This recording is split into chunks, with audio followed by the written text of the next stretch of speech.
This is my mother on the left, guys.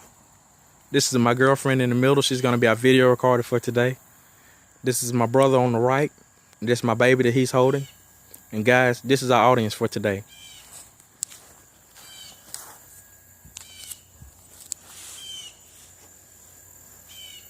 Well, hello everyone once again. Glad to see you again. We're here today to talk about a huge problem that not only our state, but the surrounding states, our nation as a whole, and all the countries outside of us is being faced with on a daily basis. That huge problem that we're here to talk about today, guys, is called police brutality. I want to show you an example of that. This is an example of police brutality right here, guys. This man is being smashed into the ground by the face. His nose is being held tightly and being smashed to the ground as well. That's an example of police brutality. He's not resisting. Guys, police brutality basically in a nutshell is police misconduct. Police misconduct goes as far as, but not limited to, intimidation, racial profiling, sexual abuse, police corruption, political repression. Those are just a few of the things, but like I said, it's not limited to that. What I want you guys to understand is, though we hear a lot today, especially around here, a thing called Black Lives Matter, I'm in all agreement with that, and that's great. The NAACP is a part of that. That is great, and I'm all for it.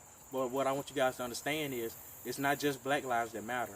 There are many other ethnicities out here, racial backgrounds, and all kinds of things out here that matter as well. Caucasians are being affected, Latinos are being affected, African Americans, as we're talking about and mentioning right now, is being affected. But there are many others, and I want you to really understand that, guys. So, police brutality, it just doesn't just stop with African Americans. Look at it as a whole. It affects everybody. Until there is justice, there will never be peace. And I want you guys to understand that. This is an example of what I was just telling you. It doesn't just stop at African Americans. This is an African American. This is a Latino right here. This is just an example of police brutality. You see these guys? This is just another example. We have to come together as a whole, guys, and we're going to stop this thing. And though it's a problem, there's still plenty of solutions that we can enact, work together to do, things that we can do to stop this. It's a problem, but any problem can be fixed. Our preacher talked to us one day as a whole. He was talking to the males in the church, and he said, guys, you're going to be faced with something one day where you come into contact with a policeman, and he's going to say things to you, or he's going to do something to you that's going to make you feel like this much of a man. But guys, what you have to do is do what that policeman says. Do what you know you're supposed to do. If you feel like this much of a man, at least you'll be leaving that scene with your life and not in a body bag. That's how I look at all situations. Guys, police brutality, yeah, it's been against us, but sometimes these cops can't control what they do, and I understand that. A lot of them have PTSD. They're coming from the army, from different wars and things like that. You have to look at that as well. So guys, how we conduct ourselves is also going to affect their job. You can't look at every policeman nowadays as the bad guy. There are a lot of good ones out here. But guys, we look at those as being bad ones just because of what's happening. But we can't look at it that way.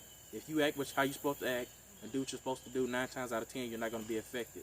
But that 1 out of 10 chance that you are affected and you haven't done anything wrong, and even the 9 out of 10 chances when you have done something wrong, but it's not handled the right way, that's considered police brutality. I want to tell you a few things that you can do to help stop police brutality that we all can do. Number 1, we have to continue to protest. Protest in front of courthouses, protest in front of city halls and other government venues. And we have to continue to march on those roads and streets and city highways as well. We have to continue to do that. Number 2, we got to use these video cameras. We got to use our phone cameras, anything that we have that can record a video. We got to take that video and we have to get that video to YouTube, Twitter, Instagram, Facebook, any other ones that we can get it to get that video viral. We need the whole world to see that video, guys. That's another biggie right there. Number 3, we have to vote out politicians who condone police brutality. We have to vote them out, guys. Because if we don't move those out of the law system, that's going to be a huge stop. It's going to be a huge step to get them out of there as well. Because they're a building block. We can't get any progression if they're still in office. Because they're going to be the ones that stop that.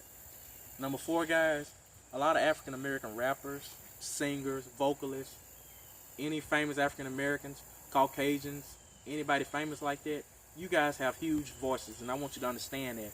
Instead of using those huge voices and, you know, that drive that you have in younger lives and people like us, instead of using that in a negative way, guys, we need you to use that in a positive way. We need you to use that positiveness and help us stop police brutality and many other things that's affecting us. And guys, number 5, we have to bring all of this to the courts. We have to sue these policemen, because when we hit them hard in the pockets, they're more prone to enact on police brutality. They're more prone to help stop it, because they don't want to take losses. They don't want to take lawsuits. So guys, that's what we got to hit them with. Those are just 5 of the things that we can do that I know of that help stop police brutality. I want to read you a message real quick, guys. This message says, a society that will trade a little liberty for a little order will lose both and deserve neither. The right sign says, the power of the people is stronger than the people in power. I want you to think about that. And this is the last message that I want to read to you guys. Stop police brutality.